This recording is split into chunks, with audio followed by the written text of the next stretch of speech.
Hey everyone, and welcome. My name is Nabeela, and you're listening to the Reimagine Success Substack, a space where we reimagine our relationship with work, success, and achievement. We explore the stories, the strategies, and the struggles of leaders and high achievers and everyday people who are redefining what success means to thrive in our lives. I try to sprinkle in a good dose of reflection, real conversation, and I hope a little humor here and there because life's too short for stuffy conversations about work. To those of you who are joining me for the very first time, I'm thrilled to have you here. I invite you to stick around, subscribe, and join the journey. To my returning subscribers, thank you for being part of this growing community. Your feedback, insights, and engagement inspire me to keep the conversation going. In this episode, I'll be talking about a fascinating conversation I had with a senior executive.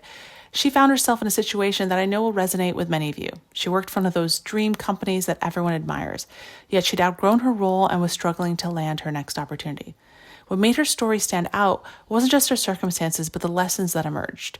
Lessons about career growth, the power of preparation, and how to tell your story when you're ready to move on. I'll share some of the advice I gave her, including tips I think could benefit any leader navigating a big career transition.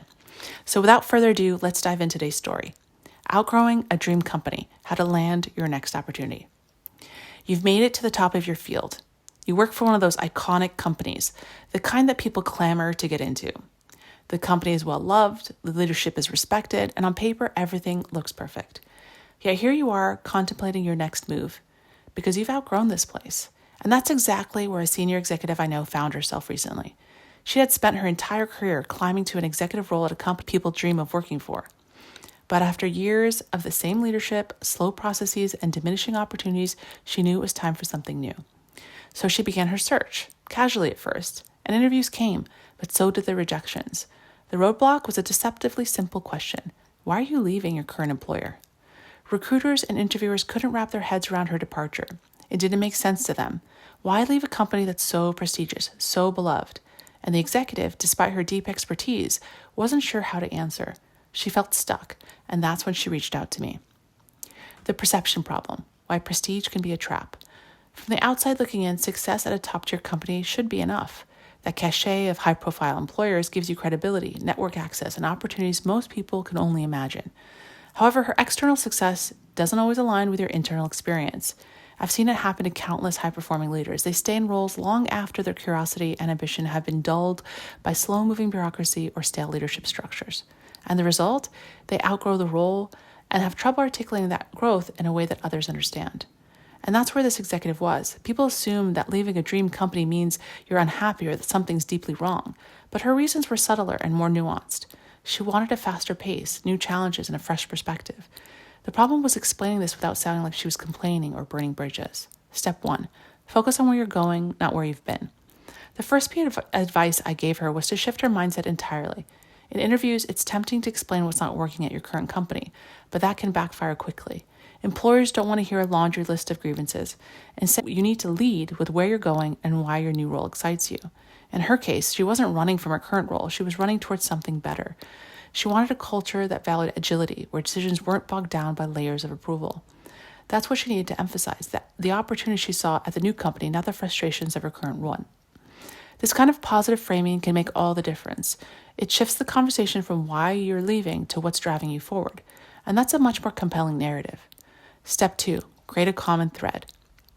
Next, we focused on crafting a career story that connected her past experience with her future aspirations. It's not enough to say you want a new challenge. You have to show potential employers how your skills, values, and leadership style align with their goals. For this executive, the common thread in her career was connection. She'd worked in both the food and beverage and retail industries, always striving to create meaningful experiences that brought people together. Whether she was building talent pipelines or driving organizational culture, her work centered on fostering connection. We used that theme to bridge the gap between her current role and the one she was pursuing. She spoke about how she could help the new company strengthen its internal and external relationships in ways that aligned with its mission and values. By creating this narrative thread, she could turn the interview into a conversation about shared goals and the future potential rather than a defense of why she wanted to leave. Step 3, frame challenges constructively. Of course, not every recruiter will drop the question of why you're leaving. Some want a direct answer, but even then you have to be strategic. No one wants to hear a tirade about poor leadership or bureaucracy, yet honesty is also important. The key is to balance candor with professionalism. The advice that I gave this executive was to reframe her frustration in terms of growth.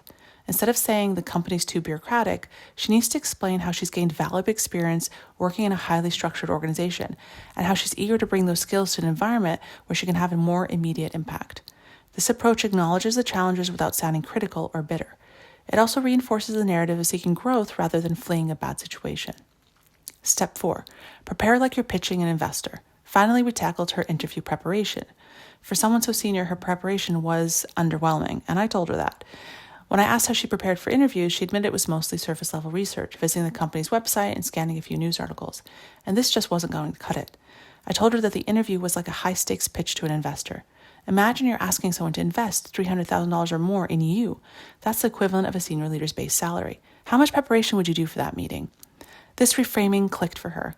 I asked whether she'd read the company's ESG reports for the last 3 years. She hadn't. Had she dug into their 10K filings to understand their business model and financials? No. Did she have a Google alert set to track the company's press releases and news? Also no. I explained that for a senior leader, these steps are non-negotiable. You need to know the company's strategy, challenges, and leadership inside and out. The more prepared you are, the more confidently you can articulate your value in the context of their business. The power of intentional career growth. Leaving a prestigious company isn't a failure. It's a sign of immense growth. Careers are dynamic, and the roles that once fueled your ambition won't always fit forever. What matters is how you navigate the transition.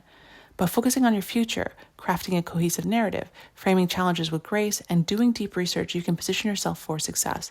And in the process, remind recruiters and hiring managers of an important truth. Even dream jobs are meant to be outgrown. If you found this helpful, please like, comment, and share. And always take care of yourselves and the people around you. In partnership, Nabeela.